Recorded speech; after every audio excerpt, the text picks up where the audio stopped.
Live, this is CBS 47 Action News Jax at 5. Local coverage you can count on.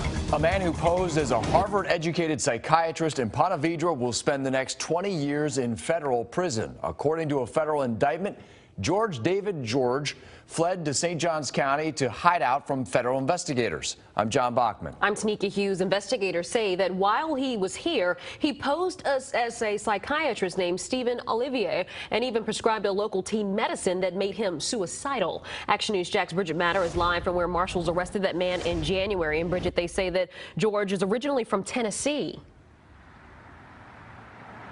And Tanika, investigators say that George was arrested here at this apartment complex in Ponte Vedra on an arrest warrant outside of Tennessee. Investigators say he was working as a fake psychiatrist here in Ponte Vedra. This is 64-year-old George David George, a con man who investigators say cheated investors out of millions. He's now been ordered to pay that money back. George was initially charged in 2015 on various fraud charges out of Tennessee.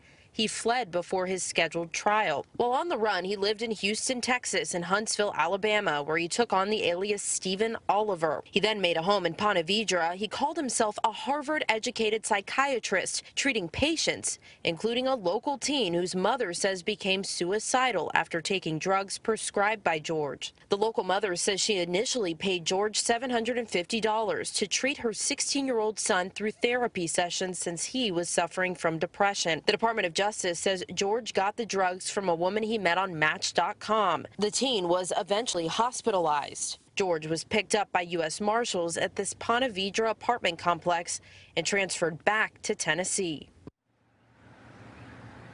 And I spoke to the mother of that teen on the phone just an hour ago. She said she didn't want to make any comment because this has been such an emotional ordeal. For now, we're live in Ponte Vedra. Bridget Matter, CBS 47 Action News Jax.